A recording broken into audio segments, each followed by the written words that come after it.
નમસ્કાર મિત્રો, welcome back to this channel.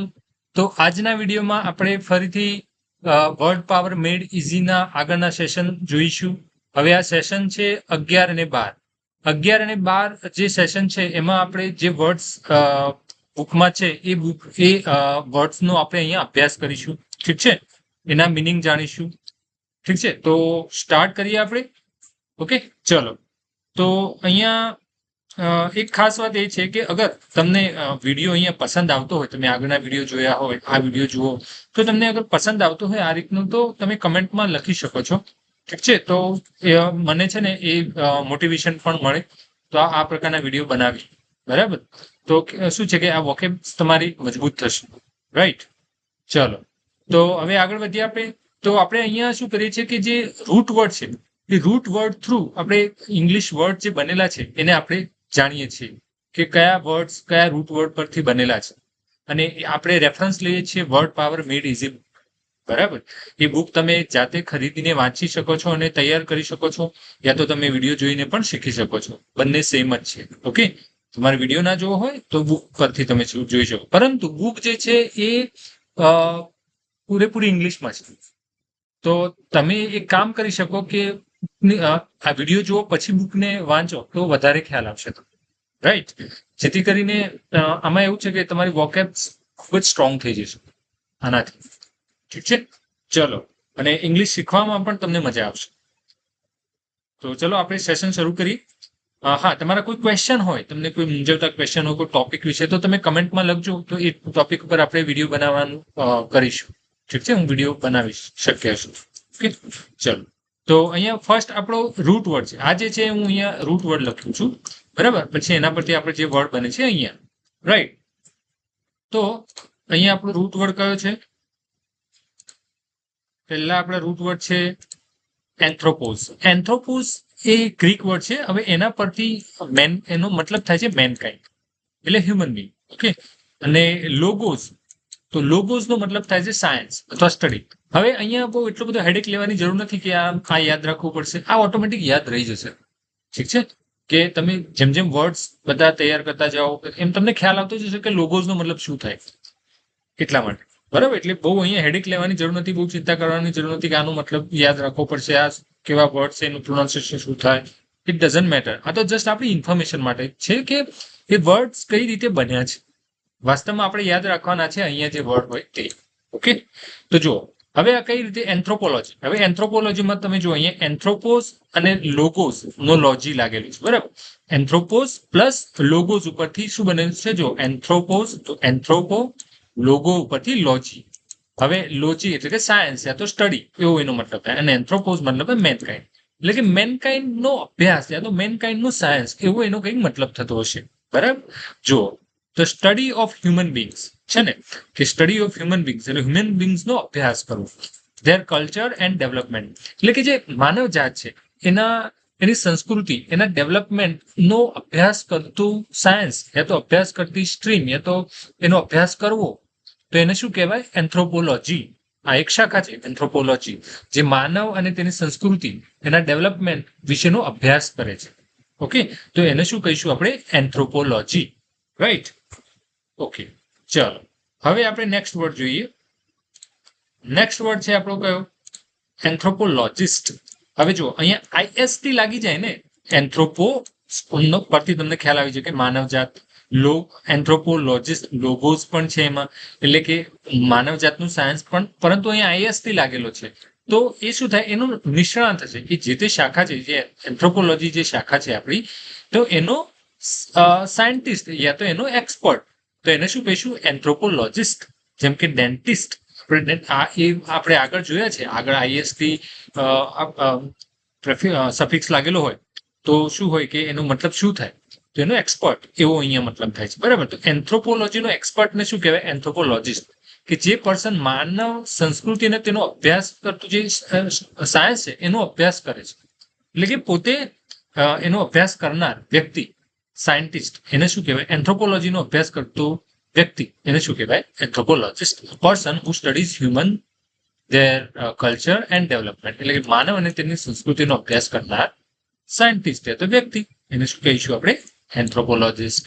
Right, ચલો હવે નેક્સ્ટ વર્ડ હવે જુઓ અહીંયા છે બીજો રૂટ વર્ડ આપણે જોઈએ કે એસ્ટ્રોન. એસ્ટ્રોન એટલે કે સ્ટાર. એસ્ટ્રોન એટલે સ્ટાર. તમે આ રીતે વારે ઘડી સાંભળશો ને તો બી તમને યાદ રહી જશે. ઠીક છે. અને નોમોઝ. નોમોઝ નો મતલબ થાય છે એરેન્જમેન્ટ.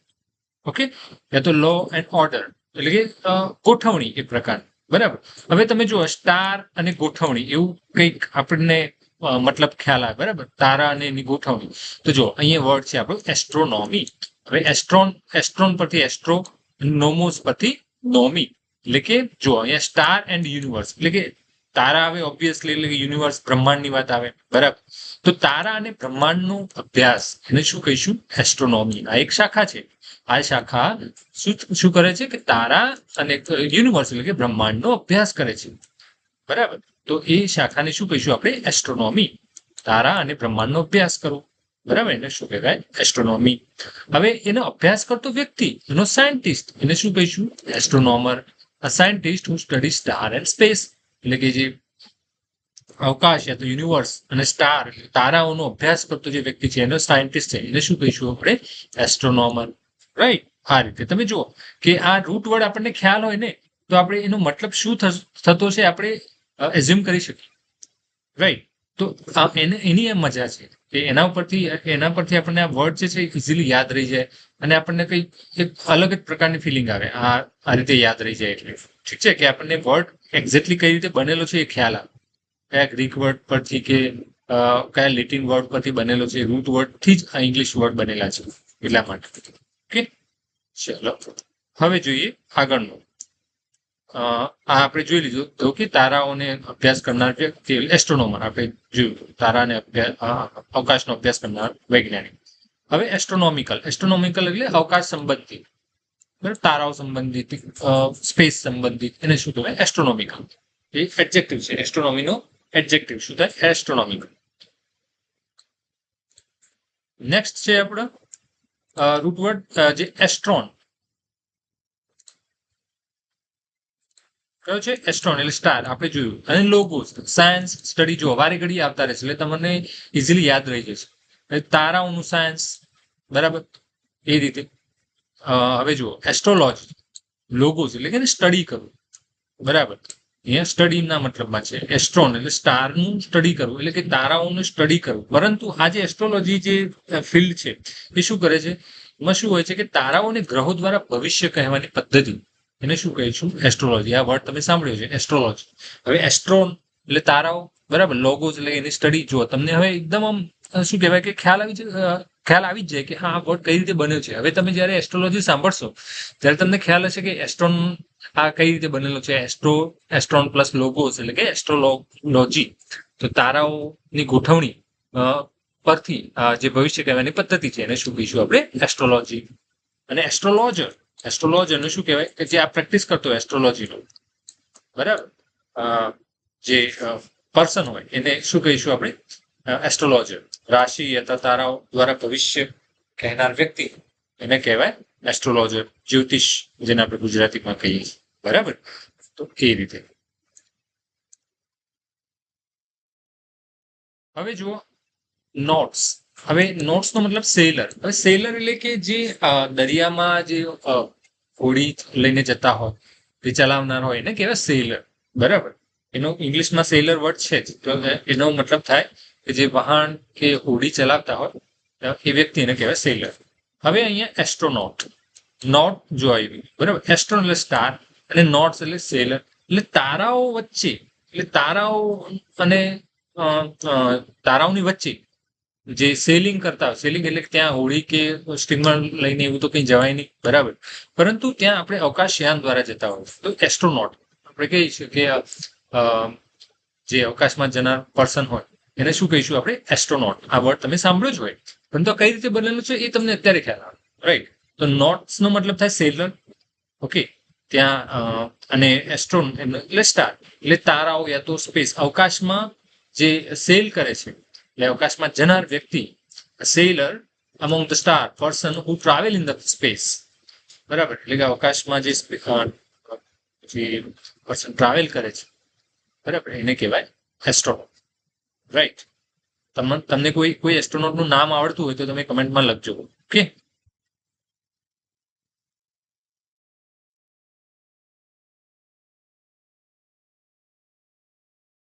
ચલો, નોસ, નોસ એટલે કે શીપ, ઓકે, એનો મતલબ થાય શીપ. હવે નૌસિયા, નૌસિયા આ વર્ડ તમે જનરલી સાંભળ્યો છે. હવે નૌસિયાનો મતલબ શું થાય કે આપણે જનરલી આ વર્ડ કઈ રીતે આવે છે કે જે પહેલા જ્યાંથી ગ્રીક વર્ડ આવે છે એની વાત કરીએ તો એ વખતે આ વર્ડનો યુઝ એ રીતે થતો કે એ લોકો પહેલા વાહન વ્યવહારની સુવિધા અત્યારે જે આપણે ટ્રેન કે બસીસ છે કે એવું નહોતું, બરાબર. તો એ વખતે જનરલી જે શિપ દ્વારા, સ્ટીમર દ્વારા લોકો જતા, તો એમાં શું હતું કે એમને સિકનેસ થતી એમ. તો એ શિપમાં જે સિકનેસ થાય એટલે કે વોમિટિંગ જેવી સિચ્યુએશન થાય તો એને એ લોકો નૌસિયા, નોસી, ઓકે. તો એના પરથી આ વર્ડ આવેલો છે. તો અત્યારે નોસિયા જે વર્ડ છે આપણે જનરલી યુઝ કરતા હોય છે કે ગાડીમાં કે બસમાં આપણે જતા આપણે વોમિટિંગ જેવી સિચ્યુએશન ક્રિએટ થાય આપણી અંદર, તો એને શું કહેવાય? નોસી, ઓકે. ચલો, એસ્ટર. હવે એસ્ટર એટલે કે આપણે જોયું આગળ એસ્ટ્રોન એટલે કે સ્ટાર. હવે જુઓ અહીંયા સ્ટાર ને લગતો કોઈ મિનિંગ હશે તો એસ્ટર એ એક ફ્લાવર છે જે સ્ટાર શેપનું છે, એટલે કે તારાના આકારનું એક ફૂલ છે જેને કહીશું એસ્ટર, ઓકે. હવે જુઓ એસ્ટેરિક. એસ્ટેરિક્સ નો મતલબ થાય એસ્ટર નો મતલબ તારો થાય, બરાબર. તો એસ્ટેરિક્સ વર્ડ પણ તમે સાંભળ્યો છે ક્યારેક. તો તમે કોઈ બુક વાંચતા હોય એમાં આ રીતે સ્ટાર નો સિમ્બોલ હોય અને પછી એની ફૂટનોટ લખેલું હોય ક્યાંક નીચે, તો એને શું કહીશું? એસ્ટેરિક્સ કહેવાય. આ જે સ્ટાર સિમ્બોલ હોય ક્યાંક પછી કોઈ નોટ લખેલી હોય અને પછી સ્ટાર મૂકેલો હોય તો એને શું કહેવાય? એસ્ટેરિક્સ કહીશું, ઓકે. જે સ્ટાર વાળી સિમ્બોલ કે કોઈ પ્રોડક્ટ હોય તો પ્રોડક્ટની કંઈક ટર્મ્સ એન્ડ કન્ડિશન એપ્લાય અને પછી સ્ટાર લખેલો હોય, બરાબર. 30% ડિસ્કાઉન્ટ અને પછી સ્ટાર લખેલો હોય તો એ શું કહેવાય? સ્ટાર જે છે એને શું કહેવાય? એસ્ટેરિસ્ક કહીશું, ઓકે. ચલો, a star shaped symbol is generally used in writing or printing to direct the reader to look for a footnote. એટલે કે ફૂટનોટ માટે તમને એ સિમ્બોલ કરે, સિમ્બોલ આપેલો છે કે હા તમે ફૂટનોટ વાંચો. ટર્મ્સ એન્ડ કન્ડિશન લખેલું હોય, terms and condition apply, A terms and condition કઈ છે એ આપણે ફૂટનોટમાં જઈને વાંચવાનું. સ્ટાર કરેલો એટલે સમજી લે કે હજુ કંઈક ઇન્ફોર્મેશન છે, ઠીક છે. આવું સ્ટાર જુઓ ને ત્યારે ખાસ આપણે ધ્યાન રાખવાનું કે કોઈ જગ્યાએ ડિસ્કાઉન્ટ હોય કે કશું બી હોય તો સ્ટાર હોય તો તમારે ખાસ નોટ કરવાનું કે સ્ટાર પછી એ જ્યાં સ્ટાર હોય નીચે બુકમાં કે કોઈ પ્રોડક્ટમાં એ સ્ટારમાં શું લખેલું છે ત્યાં જઈને વાંચી લેવાનું, પૂરેપૂરી ઇન્ફોર્મેશન લઈ લેવાની, ઠીક છે, જેથી કરીને ડિસિઝન લેવું તમને સરળ પડે, ઓકે. ચલો, નેક્સ્ટ વર્ડ છે આપણો એસ્ટ્રોફિઝિક્સ. હવે એસ્ટ્રોન ફરીથી સ્ટાર, ફિઝિક્સ, બરાબર. એ તમને ખ્યાલ આવી ગયો કે સ્ટાર એ તો સ્પેસ ને લગતું, ફિઝિક્સ, ઓકે, એનું ભૌતિક વિજ્ઞાનનો અભ્યાસ. તો જો અવકાશના ભૌતિક વિજ્ઞાનનો અભ્યાસ, right, study of physics of space એટલે શું કહીશું આપણે? એસ્ટ્રોફિઝિક્સ. એસ્ટ્રોફિઝિક્સ એટલે કે study of physics of space. ચલો, નેક્સ્ટ વર્ડ આપણે જોઈશું ડિઝાસ્ટર. હવે ડિઝાસ્ટર વર્ડ છે એ કઈ રીતે બનેલું છે અહીંયા ઇન્ફોર્મેશન આપેલી છે, ઇંગ્લિશમાં લખેલું છે, થોડુંક આપણે ગુજરાતીમાં તમને કહી દઉં કે એ જે વખત જે આ વર્ડ ગ્રીક વર્ડ છે તો એ પહેલાના સમયમાં એવું હતું કે એ લોકો સ્ટારની પોઝિશન જોઈને કઈ ડિસિઝન લેતા. જેમ કે આપણે અહીંયા મુહૂર્ત જોઈને કંઈક કરીએ છીએ ને કે બહાર જવું હોય તો ઘણા લોકો ચોઘડિયું કે મુહૂર્ત જોઈને જતા હોય છે, તો એ રીતે તો એ લોકો એવું સ્ટારની પોઝિશન જોઈને જોતા કે હા અત્યારે આપણે શુકન છે કે અપશુકન છે એવું એ લોકો જોતા. હવે કેવું છે કે હવે સ્ટારની પોઝિશન કંઈક અલગ રીતની હોય, કંઈક અપોઝિટ હોય, જેવી હોવી જોઈએ એવી ના હોય, પરંતુ કંઈક અપોઝિટ પ્રકારની, તો એને શું કહેવાય? એ અપશુકન માનતા. એટલે કે સ્ટાર ડીશ આગળ લાગેલો છે એટલે કે જે સ્ટારની પોઝિશન હોય એને વિરુદ્ધ, અહીંયા વિરુદ્ધાર્થી મતલબ થાય છે સ્ટાર ડીશ જે લાગેલું છે, ઓકે. તો સ્ટાર છે પરંતુ એ કંઈક વિરુદ્ધ પ્રકારની સિચ્યુએશનમાં છે, એટલે કે એ સારી નિશાની નથી, અપશુકન છે, એ ટાઈપનું એ લોકો માનતા. તો એ વર્ડ અહીંયા આપણે એઝ ઇટ ઇઝ લઈ લીધું છે કે કોઈ આફત હોય, ટ્રેજેડી હોય, મોટી આફત, તો એને શું કહીશું આપણે? અત્યારે આપણે જે યુઝ થાય છે ડિઝાસ્ટર લખેલું ક્યાંય તમે ઇંગ્લિશમાં જોયું એનો મતલબ થાય મોટી આફત, ઓકે. પરંતુ આ વર્ડ એની હિસ્ટ્રી શું હતી એ મેં તમને અત્યારે કીધી. અહીંયા લખેલું છે કે જો ઓલ્સો કેમ ફ્રોમ એસ્ટ્રોન એટલે કે સ્ટાર પરથી આ વર્ડ બનેલું છે, રાઈટ. ઇન એન્શિયન્ટ ટાઈમ એટલે કે જૂના જમાનામાં, મતલબ પહેલાના જમાનામાં, પ્રાચીન સમયમાં, it was believed that star ruled human destiny. એટલે કે માણસની જે ડેસ્ટિની છે, એનું ભવિષ્ય છે, કે એ સ્ટારની પોઝિશન પરથી નક્કી થતું. એ લોકો સ્ટારની પોઝિશન જોઈને ઘણું બધું કહેતા હતા, બરાબર. તો કોઈ મિસફોર્ચ્યુન યા તો કેલામિટી હોય, કોઈ એમનો અપશુકન હોય, કોઈ સિચ્યુએશન કોઈ ખરાબ સિચ્યુએશન હોય તો એ બધું એ લોકો ડિસિઝન લેતા સ્ટારની પોઝિશન, અને અગર સ્ટારની પોઝિશન કોઈ અલગ હોય, વિરુદ્ધ પ્રકારની હોય, તો પછી એને શું કહેવાય? ડિઝાસ્ટર કહેવાય. ઓકે, ડિઝાસ્ટર નો મતલબ એક સારું ના થયું, તો અહીંયા આપણે એ રીતે છે મોટી આફત, કે સડન ગ્રેટ ડેમેજ ઓર ટ્રેજેડી, એને શું કહેવાય? ડિઝાસ્ટર. ઓકે, ચાલો હવે આપણો નેક્સ્ટ વર્ડ છે ડિઝાસ્ટ્રસ, એટલે કે વિનાશક. ડિઝાસ્ટર ઉપરથી જ બનેલું છે ડિઝાસ્ટ્રસ, એટલે કે વિનાશક, કોઝિંગ અ ગ્રેટ ડેમેજ, શું કહેવાય? ડિઝાસ્ટ્રસ. ઓકે, ચાલો હવે નેક્સ્ટ છે નોમોસ. નોમોસ એટલે કે એરેન્જમેન્ટ, લો ઓર ઓર્ડર, એટલે કે ગોઠવણી એક પ્રકારની. યા તો પછી લો ઓર ઓર્ડર, લો એટલે કે પોતાના નિયમો, અને ઓકે, લો એન્ડ ઓર્ડર આપણે કહીએ છીએ ને એ રીતે પોતાના નીતિ નિયમો. અને ઓટોઝ એટલે કે સેલ્ફ. ઓકે, ચલો જોઈએ હવે આના પરથી કયો વર્ડ બન્યું છે. અહીંયા વર્ડ મેં અહીંયા હાઇલાઇટ કર્યું છે કે ઓટોનોમી. હવે એનો મતલબ શું થાય? કે if you can make your own loss for your self, એટલે કે તમે પોતાના નિયમો જાતે બનાવો છો અને એને ફોલો કરો છો, અને પોતાના નિયમો ઉપર જ તમે પોતાની લાઈફ જીવો છો, તો શું કહેવાય એને? ઓટોનોમી. ઓટો એટલે કે સેલ્ફ, નોમો, નોમી, નોમોસ પરથી નોમી વર્ડ, નોમી પાછળ બનેલું છે અહીં ઓટોનોમી, નોમોસ પરથી નોમી. ઓકે, તો ઓટોનોમી એટલે ઓટો એટલે સેલ્ફ, નોમીઝ એટલે કે નોમી એટલે કે લો એન્ડ ઓર્ડર, એટલે પોતાના નિયમો. તો પોતાના નિયમો ઉપર આપણે અગર કોઈ વ્યક્તિ ચાલતો હોય, જીવન જીવતો હોય, તો શું કહેવાય એને? ઓટોનોમી, એટલે સેલ્ફ લો, એટલે સેલ્ફ ગવર્મેન્ટ. એના ઉપર કોઈ બીજાના નિયમો કે રૂલ લાગુ ના પડતા એવો વ્યક્તિ, એને શું કહીશું આપણે? એને શું કહેવાય? એ સ્થિતિને ઓટોનોમી કહેવાય. Okay, right. ચાલો હવે જોઈએ જીઓ. જીઓ નો મતલબ થાય છે અર્થ, પૃથ્વી. તો જીઓલોજી એટલે લોગોઝ ઉપરથી સાયન્સ થાય, બરાબર? આપણે આગળ જોયું. અને જીઓ એટલે પૃથ્વી, પૃથ્વીનું સાયન્સ એટલે સ્ટડી ઓફ અર્થ, એટલે કે પૃથ્વીનો અભ્યાસ કરવો. સ્ટડી, લોગોઝ નો મતલબ સ્ટડી બી થાય, પૃથ્વી અને અભ્યાસ, એટલે પૃથ્વીનો અભ્યાસ કરવું, એને શું કહેવાય? જીઓલોજી. આ એક શાખા છે, બરાબર? સ્ટડી સાયન્સ છે, પૃથ્વીનું સાયન્સ, એમ પણ કહીશું જીઓલોજી, રાઈટ?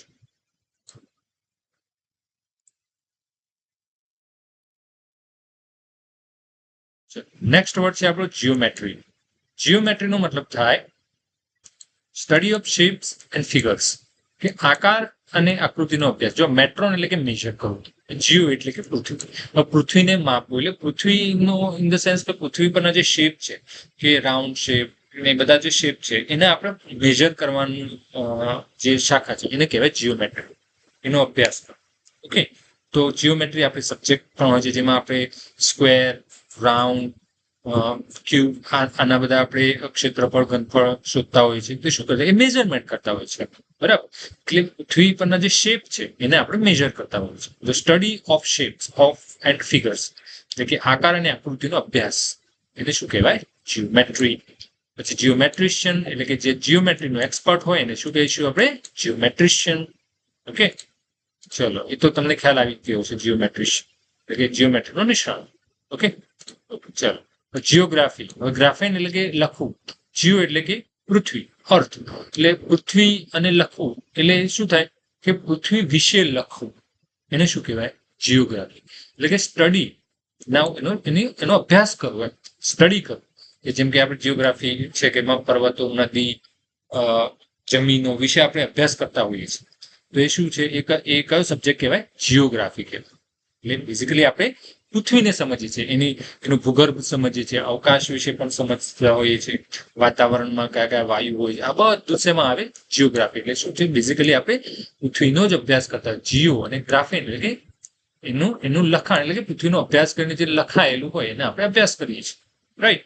તો એકચ્યુઅલી જીઓગ્રાફીનો મતલબ થાય કે પૃથ્વીની સપાટીનો અભ્યાસ, પૃથ્વીનો અભ્યાસ એમ પણ કહી શકો તમે, સ્ટડી ઓફ અર્થ સરફેસ.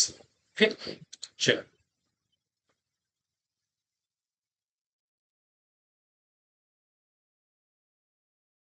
જીઓગ્રાફર.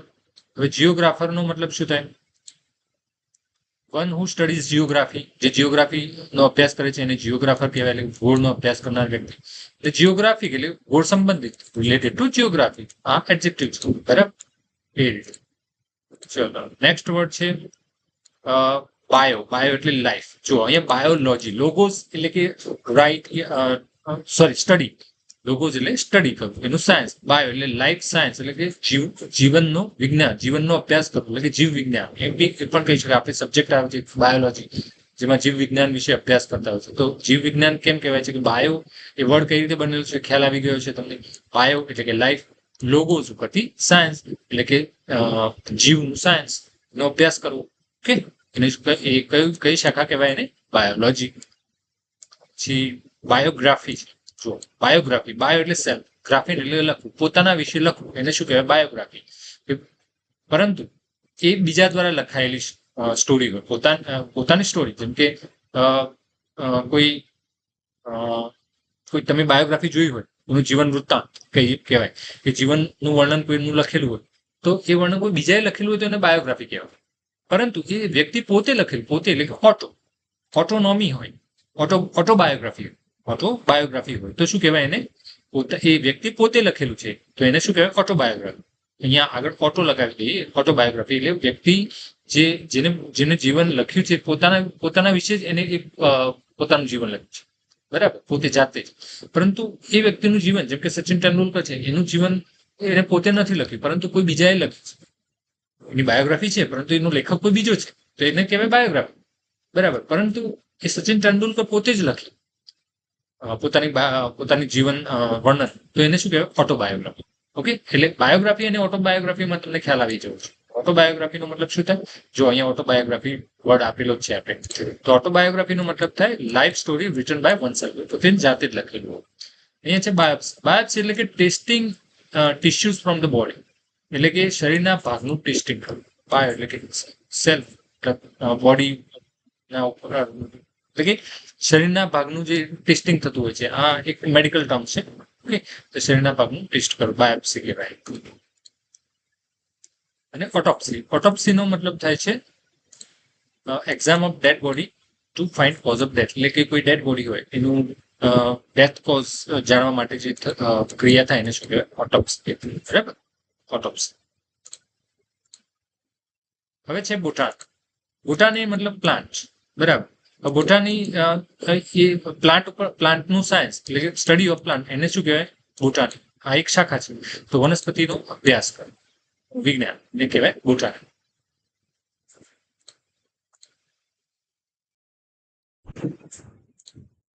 અને બોટાનિસ્ટ, જો અહીંયા બોટાનિસ્ટ એટલે સાયન્ટિસ્ટ હુ સ્ટડીઝ પ્લાન્ટ્સ, એટલે કે વનસ્પતિ છોડનો અભ્યાસ કરતો વૈજ્ઞાનિક, એને શું કહીશું? બોટાનિસ્ટ. નેક્સ્ટ વર્ડ છે ઝોઇયન. ઝોઇયન મતલબ એનિમલ, એના પરથી વર્ડ બનેલો છે ઝૂલોજી, એટલે કે એનિમલનું સાયન્સ, સ્ટડી ઓફ એનિમલ્સ, એટલે કે પ્રાણીઓનો અભ્યાસ કરવો. લોગોસનો મતલબ સાયન્સ બી થાય અને સ્ટડી બી થાય. ઓકે, ઝૂલોજી નો મતલબ થાય પ્રાણીઓનો અભ્યાસ કરવો. ઝૂલોજીસ્ટ છે એટલે જે આ અભ્યાસ કરતો સાયન્ટિસ્ટ યા તો એ વ્યક્તિ, એને શું કહીશું? ઝૂલોજીસ્ટ. સાયન્ટિસ્ટ હુ સ્ટડીઝ એનિમલ્સ, પ્રાણીઓનો અભ્યાસ કરનાર, બરાબર. ચલો, હવે ઝૂ જે છે એ શું છે કે place where animal R kept, એટલે કે પ્રાણી સંગ્રહાલય ઝૂ કહે છે. એને શોર્ટન ઝૂ જે છે એનું શોર્ટ ફોર્મ છે. ઝૂલોજીકલ પાર્કનું શોર્ટ ફોર્મ શું થાય? ઝૂ. એટલે એને પ્રાણી સંગ્રહાલય આપણે કહીએ છીએ, બરાબર. ઝોઇયન એટલે કે એનિમલ, એના પરથી આ વર્ડ બને છે. ઝોડિયાક એટલે કે it's a diagram used in astrology of the path of sun, moon and planet. Zodiac એટલે કે આપણે રાશિ જેને કહીએ છીએ, કે જે જ્યોતિષ વિજ્ઞાનમાં યુઝ થતો હોય છે, કે જે પાથ હોય છે, કે સૂર્યનો પાથ, ચંદ્રનો પાથ અને અલગ અલગ ગ્રહોના પાથ ઉપરથી જે એસ્ટ્રોલોજર હોય, જે ભવિષ્ય કહેતા હોય કે આપણા વિશે કંઈ કે આપણી રાશિ ઉપરથી, તો એ જે છે એને શું કહેવાય? ઝોડિયાક. જે અલગ અલગ રાશિ છે એને આપણે શું કહીશું? ઝોડિયાક. એટલે એ રાશિઓના નામ પણ એ ઝૂ કેમ ઝોડિયાક કહેવાય છે? કેમ કે એ જે રાશિઓના નામ તમે જોશો તો એ બધા જે છે એ મોટાભાગના પ્રાણીઓના નામ પરથી બનેલા છે, એટલા માટે. રાઈટ, તમે જોજો રાશિના નામ, જેટલી 12 રાશિ છે 12 રાશિના નામ જોજો, એમાં મોટાભાગના જે છે એ અમુક જે છે એ બધા પ્રાણીઓના નામ પરથી બનેલા છે. તો થયું ને, આમાં ઝૂ પરથી જ વર્ડ બનેલો છે ને ઝોડિયાક. હવે એટલે કહેવાય ને કે રાશિ ફળ શું છે આપણે જોતા હોય છે કે આજે શું થશે, ન્યૂઝપેપરમાં આવતું હોય છે. ને એસ્ટ્રોલોજર બી હોય છે, જ્યોતિષ હોય, એ પણ આપણને આપણી રાશિ પરથી ભવિષ્ય કહેતા હોય છે. ઠીક છે. તો જોડિયા પણ વર્ડ છે એ ઝોડિયન વર્ડ પરથી આવ્યું છે. કેમ ઝોડિયાક જ, તો એટલા માટે. ઠીક છે. ઓકે. તો મિત્રો આજના વિડીયોમાં બસ આટલું જ. આઈ હોપ કે તમને આ બધા વર્ડ સમજાયા છે. એકવાર ફરીથી વિડીયો જોજો. અગર તમારી પાસે બુક હોય તો બુકમાં પણ તમે હવે વાંચો તો તમને ખ્યાલ આવશે. બરાબર, તમને ઇઝી લાગશે. અગર ના વાંચો તો પણ ચાલે. This is enough. અગર તમે આ રીતે આ વિડીયોઝમાંથી તૈયારી કરો છો તો મોર દેન ઇનફ. કોઈ પણ એક્ઝામ હોય, તમારી વોકેબ્સ છે શું કહેવાય કે જોરદાર ઇમ્પ્રુવ થઈ જશે. ઠીક છે. તમને વર્ડનો મતલબ ખબર પડી ગઈ. હવે તમારું રીડિંગ હોવું જોઈએ. ન્યૂઝપેપર વાંચો, બુક્સ વાંચો, તો ડેફિનેટલી આ બધા વર્ડ્સ જેમ જેમ તમારી સામે આવતા જશે એમ તમને એનો મતલબ ખબર પડતી જશે. એ વર્ડ્સ કઈ રીતે બનેલું છે એ પણ તમને એ યાદ રાખવાની જરૂર નથી. બટ યસ, આપણી જોડે એક ઇન્ફોર્મેશન, એડિશનલ ઇન્ફોર્મેશન, જેથી કરીને આપણને કંઈ નવું ના લાગે. વર્ડ કઈ રીતે આવતા હશે, આ એક અલગ રીત છે ઇંગ્લિશ ની જે વોકેબ્સ છે એ શીખવાની. બરાબર. બેઝિક મેઇનલી તો તમારે જે વર્ડ છે એનો મતલબ શું થાય એ જ ખ્યાલ હોવો જોઈએ. ઓકે. તો ઠીક છે. આજના વિડીયોમાં બસ આટલું જ. આઈ હોપ કે તમને પસંદ આવ્યો હશે વિડીયો, અને પસંદ આવ્યો તો લાઈક અને શેર કરજો, અને ચેનલ પર નવા હોય તો સબસ્ક્રાઇબ કરજો. ઠીક છે. મળીએ નવા વિડીયોમાં. ત્યાં સુધી બાય બાય.